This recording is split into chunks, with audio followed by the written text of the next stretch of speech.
فأنا ناصح لإخواني بالصدع بالحق، تبيض وجوههم. السكوت في مسألة الحزبية يضرها، فاصدع بما تؤمر وأعرض عن المشركين. سلامي على دماج ورجالها والشيخ يحيى ودار العلم يا سعد بانيها. بسم الله الرحمن الرحيم. الحمد لله حمدا كثيرا طيبا مباركا فيه كما يحب ربنا ويرضاه. أشهد أن لا إله إلا الله وحده لا شريك له، وأشهد أن محمدا عبده ورسوله صلى الله عليه وعلى آله وأصحابه ومن تبعهم بإحسان إلى يوم الدين. أما بعد، عندك يا ريحان.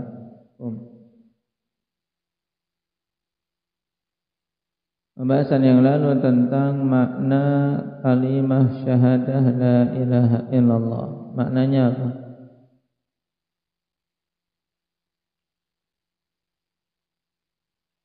Taib, la ma'buda bihaqqin illallah, ini dipegang erat-erat. Tidak ada sesembahan yang hak untuk diibadahi kecuali Allah. Ya, Ijlisa. Taib.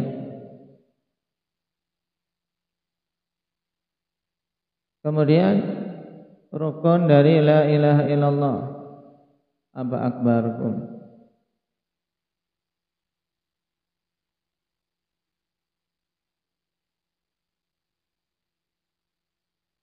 Ada dua, yaitu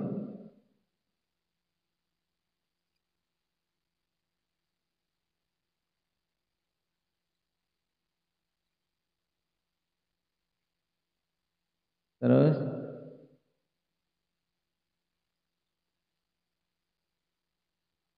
illallah. Pada la ilaha illallah itu nafi. Rukun yang pertama berarti an-nafyu, mudahnya. Rukun yang pertama adalah penafian, peniadaan sesembahan yang hak untuk diibadahi. Kemudian rukun yang kedua al-itsbat, penetapan pada lafaz yang mana? Illallah. Berarti penetapan apa? Penetapan bahwasanya Allah adalah satu-satunya yang hak untuk diibadahi. Baik. Jangan terbolak-balik. Jelas. Indah ya zikri. Mana di antara ayat-ayat Al-Quran yang menjelaskan tentang dua rukun tadi, nafi dan itsbat?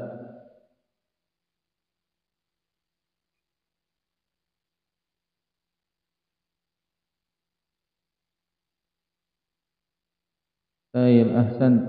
Faman yakfur bit-taghut wa yu'min billah faqad istamsaka bil urwatil wuthqa. Mana yang menunjukkan nafi? Rukun nafi dalam ayat tadi yang mana? Faman yakfur bit-taghut. Kemudian isbatnya? Isbatnya yang mana?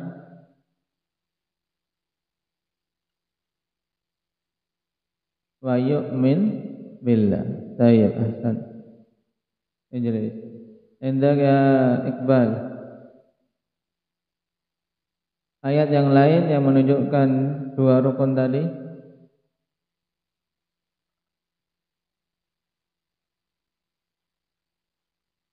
Tayyib. Qaulullah azza wa jalla an Ibrahim, innani bara'um mimma ta'budun illa alladhi fatarani fa innahu sayahdin.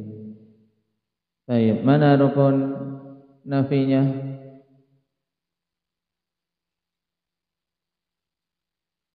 Innani bara'un mimma ta'budun. Kemudian isbatnya illa alladhi fatarani.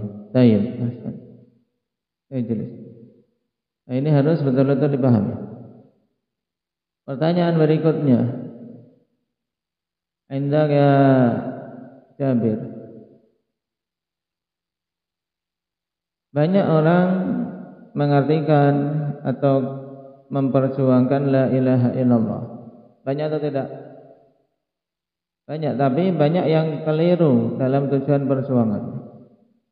Seperti beberapa golongan, misalnya Jamaatul Tabligh dan yang lainnya, memperjuangkan la ilaha illallah, mengucapkan la ilaha illallah, tapi ujung-ujungnya ternyata hanya apa? Hanya memperjuangkan tidak ada pencipta selain Allah. Baik. Apakah pemaknaan la ilaha illallah dengan tidak ada pencipta selain Allah itu benar? Tidak benar. Sisi ketidakbenarannya mana?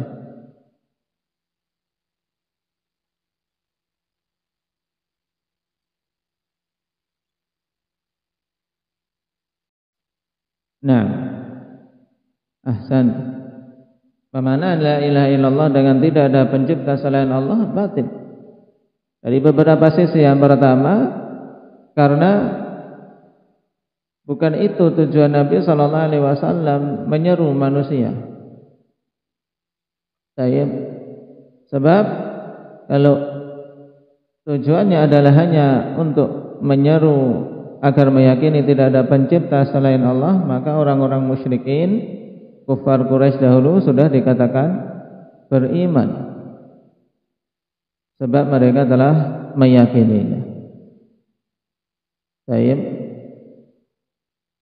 Kemudian yang kedua, keyakinan tidak ada pencipta selain Allah, keyakinan yang telah terfitrahkan, sehingga tidak perlu untuk diutus para rasul demi menyeru hal tersebut, dan juga tidak perlu sampai ada pertumpahan darah, ada peperangan, ada jihad demi menyeru sesuatu yang telah diyakini. Yang ketiga, seandainya tujuannya la ilaha illallah hanya tidak ada pencipta selain Allah, tentu tidak akan diingkari oleh orang-orang kufar Quraisy. Buktinya orang-orang kufar Quraisy ketika diseru qulu la ilaha illallah, katakanlah oleh kalian la ilaha illallah, mereka enggan. Sampai-sampai mengatakan aj'alal alihata ilaha wahida inna hadza la syai'un ujab. Apakah si Muhammad ini mau menjadikan sesembahan yang banyak menjadi satu saja? Ini tentunya sesuatu yang sangat mengherankan. Nah,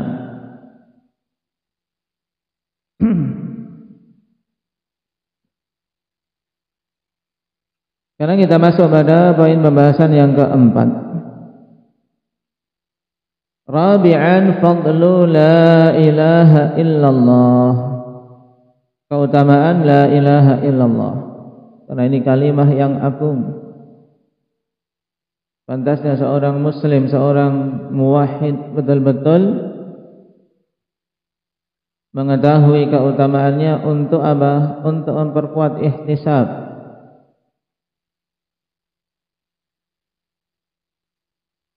Baik. Lihadihil kalimatil azimati fadailu katsirah. Untuk kalimat yang agung ini keutamaan yang banyak. Dzakara jumlatan minhal Hafiz Ibnu Rajab rahimahullahu taala fi risalatihi al-mawsumah bi kalimatil ikhlas. Untuk kalimat yang agung ini ada keutamaan-keutamaan yang banyak, dan Al-Hafidz Ibnu Rajab telah menyebutkan sederetan di antara keutamaan tersebut dalam risalah beliau yang diberi judul Kalimatul Ikhlas. Jadi Al-Hafidz Ibnu Rajab punya rasail, punya risalah-risalah ringkas. Selain kitab-kitab karangan beliau yang besar, beliau juga punya risalah-risalah yang ringkas yang dikumpulkan dalam Majmu'atur Rasail. Di antaranya Kalimatul Ikhlas. Wa minha, dan di antara keutamaan tersebut yang pertama, idzamu thawabi man qalaha. Naam, besarnya pahala orang yang mengucapkannya. Bersamaan dengan apa? Dengan mudahnya kalimat tersebut, bahkan sampai-sampai tidak perlu menggerakkan bibir bisa mengucapkan la ilaha illallah. Kalimat zikir yang tidak perlu mengucapkan, menggoyangkan, menggerakkan bibir, ya kalimat tauhid ini, la ilaha illallah. Man qala la ilaha illallah wahdahu la syarika lah, lahul mulku wa lahul hamdu wa huwa ala kulli syai'in qadir fi yaumin mi'ata marrah kanat lahu idlu asyrati riqabin, kanat lahu adlu asyrati riqabin wa kutiba lahu mi'atu hasanah wa muhiyat anhu mi'atu sayyi'ah wa kanat lahu hirzan minasyaitan yaumahu dzalika hatta yumsi wa la yati ahadun bi afdala mimma jaa bihi illa rajulun amila aktsara min dzalik. Tidaklah seorang pun mengucapkan la ilaha illallah wahdahu la syarikalah, lahul mulku wa lahul hamdu wa huwa ala kulli syai'in qadir. Hafal belum Fadil? Coba.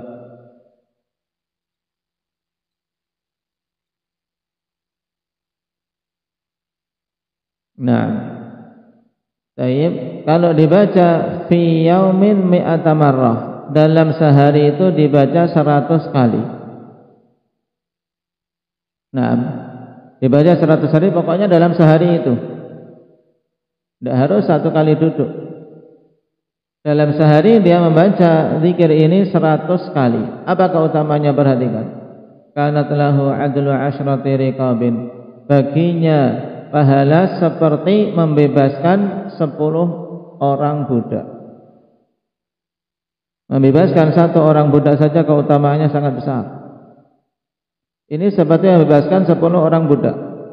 Kemudian wa kutiba lahu mi'atu hasanah, dituliskan baginya 100 kebaikan.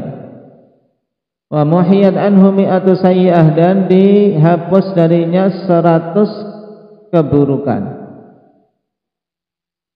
Wa kanat lahu hirzan minasyaitani yaumahu dzalika hatta yumsi, dan jadilah kalimat tersebut yang dia baca 100 kali sebagai hirzan, sebagai apa? Benteng, sebagai tameng, pelindung dari syaitan pada harinya tersebut sampai sore. Maka diutamakan untuk apa? Dibaca di pagi hari. Sehingga banyak dari para penulis Kitabul Adhkar memasukkannya dalam apa? Zikir pagi.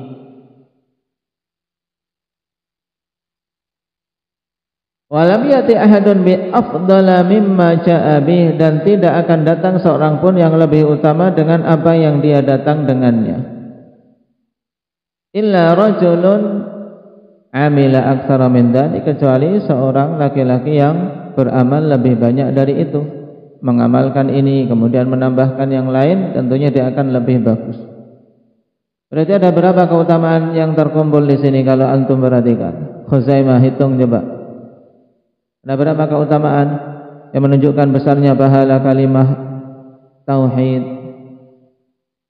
5. Yang pertama,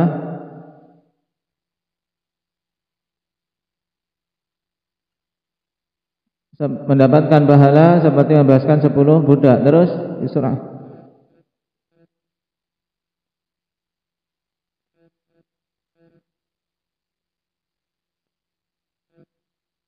dicatat, ditulis mendapatkan 100, baik, 100 kebaikan. Terus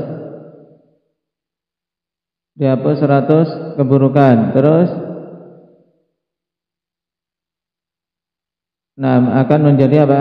Dia akan mendapatkan tameng pelindung dari syaitan di hari itu sampai sore hari. Yang kelima, tidak akan ada seorang pun yang membawa sesuatu lebih utama dari yang dia bawa, kecuali seorang yang beramal lebih banyak darinya. Baik. Keutamaan yang kedua, annaha miftahul jannah.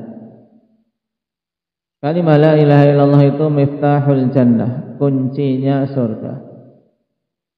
Li hadits inna miftahal jannati la ilaha illallah, sungguhnya kunci surga itu adalah la ilaha illallah. Hadits rawahu Imam Ahmad. Qala al-Hafidz fi at-Tahaf al-Mahrah wa lahu syahidun marfu'un min hadits Mu'adz bin Jabal wa rawahu Ahmad bin Hanbal wa 'allaqahu al-Bukhari li Wahab bin Qutaibah. Tayyib. Dan banyak manusia keliru dalam memahami miftahul jannah la ilaha illallah, bahwasanya kunci untuk bisa masuk surga adalah la ilaha illallah. Dikiranya yang penting cuma apa? Mengucapkan la ilaha illallah tak. Baik. Makanya sampai diungkapkan oleh sebagian salaf ketika mengisyaratkan bahwasanya la ilaha illallah itu untuk bisa diraih dengannya keutamaan-keutamaan dan surga Allah Subhanahu wa taala harus terpenuhi syarat-syaratnya. Maka diungkapkan bahwasanya memang kunci surga itu la ilaha illallah, tapi kan yang namanya kunci bukan kunci polos saja untuk bisa buka, tapi kunci yang sudah ada gigi-giginya. Antum kalau pengen lihat kunci polos itu yang di pinggir jalan ya, tukang juru kunci itu. Nah, ahli kunci bikin kunci duplikat itu kan kuncinya masih polos banyak. Baru setelah kita ingin menduplikat baru dikikir, dibikin gigi-giginya untuk bisa buka pintu kita. Demikian pula la ilaha illallah, ada di sana syarat-syarat yang harus diwujudkan. Itu ibarat gigi-gigi untuk kunci tersebut yang harus dipenuhi. Kapan saja seorang mengucapkan la ilaha illallah tapi tidak memenuhi syarat-syaratnya, maka belum bisa untuk membuka. Belum bisa untuk membukanya. Adapun keutamaan ketiga, annaha thamanul jannah, bahwasanya la ilaha illallah itu thamanul jannah, harga untuk beli surga. Dengan kata lain, harga untuk kita bisa masuk ke dalam surga, ya tebusannya dengan la ilaha illallah. Tanpa itu tidak akan dikasih. Tanpa la ilaha illallah seorang tidak akan dikasih surga. Fa'an Anas radhiyallahu anhu qala ja'a Arabiyyun ila Rasulillah sallallahu alaihi wasallam faqala ma thamanul jannah? Qala la ilaha illallah. Naam. Dari Anas radhiyallahu anhu beliau mengatakan, datang seorang Arab Badui kepada Rasulullah sallallahu alaihi wasallam kemudian bertanya, apa itu nama harga untuk dapat surga? Maka Nabi sallallahu alaihi wasallam mengatakan la ilaha illallah. Ini sudah tidak bisa ditawar lagi, harus tidak akan bisa tanpa la ilaha illallah. Nah, yang keempat, annaha najatun minan nar, bahwasanya la ilaha illallah ini sebab keselamatan dari neraka. Lianna Nabiya sallallahu alaihi wasallam sami'a mu'adzinan yaqul asyhadu an la ilaha illallah faqala kharajta minan nar.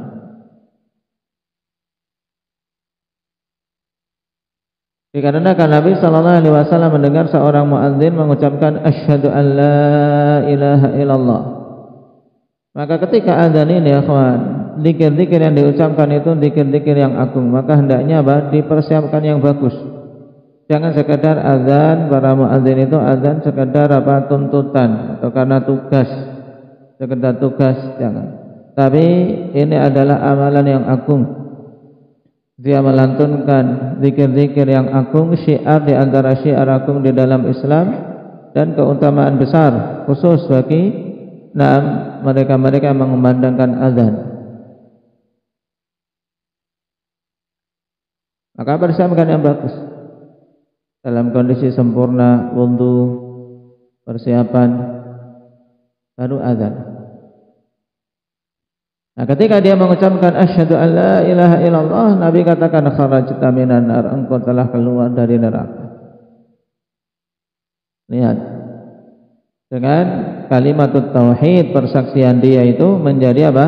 Menjadi sebab keselamatan dari neraka Allah Subhanahu wa taala. Nah, yang kelima, annaha ahsanul hasanati wa afdaluha. Yang kelima, bahwasanya la ilaha illallah itu sebaik-baik kebaikan dan yang paling utamanya. Amalan terbaik, amalan yang paling utama adalah apa? La ilaha illallah.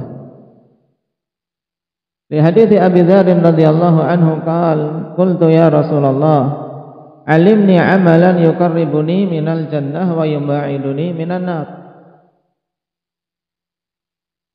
Abu Dzar bertanya atau mengatakan kepada Nabi, "Hai Rasulullah, ajarkan kepadaku suatu amalan yang akan mendekatkanku ke dalam surga, akan mendekatkanku ke surga dan menjauhkanku dari neraka."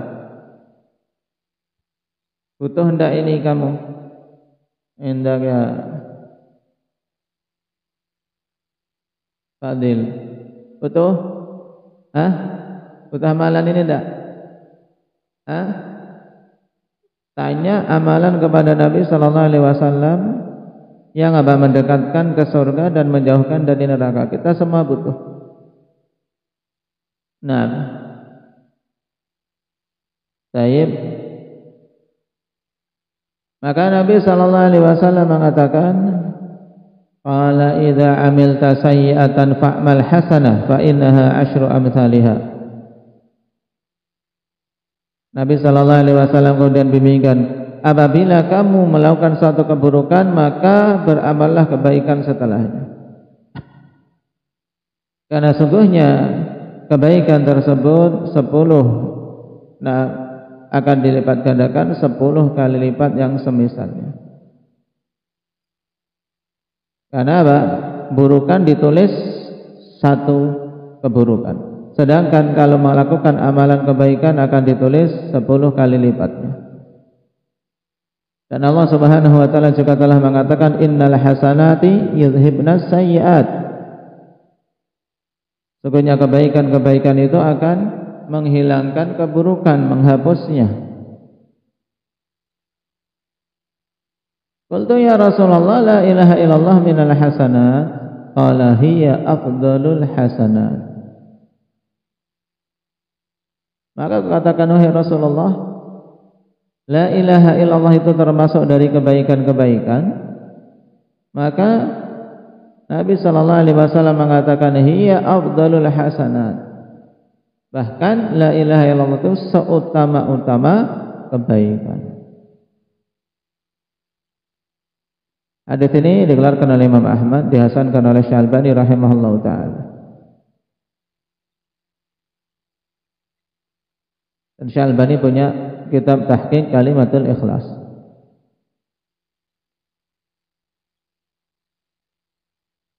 Yang keenam, annaha tamhu dzunuba wal khataya. Kalimah la ilaha illallah itu menghapuskan dosa-dosa dan kesalahan-kesalahan.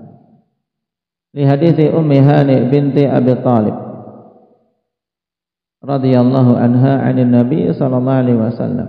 Qal la ilaha illallah la tatruku dhanban wa la yasbiquha amal. Dari Ummi Hani binti Abi Thalib bahwasanya Nabi sallallahu alaihi wasallam bersabda, kalimah la ilaha illallah la tatruku dhanban, tidak akan meninggalkan satu dosa pun. Ini menunjukkan apa? Kuatnya kalimah la ilaha illallah dalam apa? Dalam menghapus amalan-amalan. Bagaimana tidak, kawan? Kalau antum perhatikan kisah Bitaqah. Nah, 99 gulungan catatan amalan penuh keburukan. Kemudian kalimah la ilaha illallah tertulis dalam kartu. Ternyata apa? Berat la ilaha illallah. Dosa-dosa itu semuanya apa? Terkalahkan. La ilaha illallah la tatruku dhanban wa la yasbiquha amal, dan tidak akan mendahulunya suatu amalan pun. Nah, dengan jelas pada kalimat la ilaha illallah la tatruku dzanban ini menjadi apa? Dalil yang sangat jelas tegas bahwasanya la ilaha illallah itu menghapuskan dosa-dosa.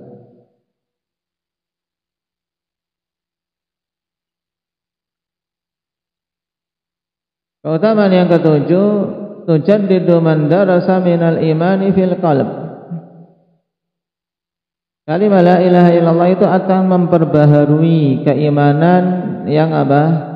Yang mulai apa? Luntur di dalam hati kita.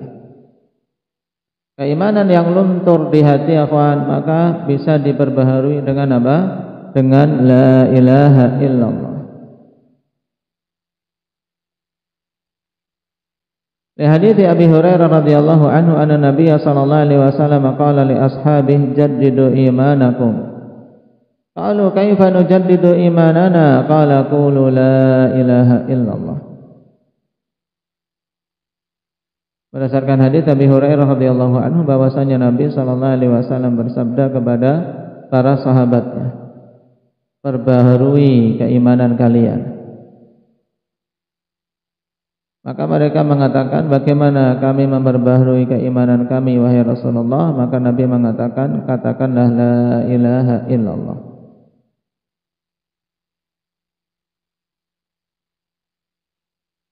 Tayyib, dan sanadnya jayyid. Sebagaimana disebutkan oleh mu'alliq di sini, insyaallah nanti disusulkan untuk tahqiq hadis tersebut.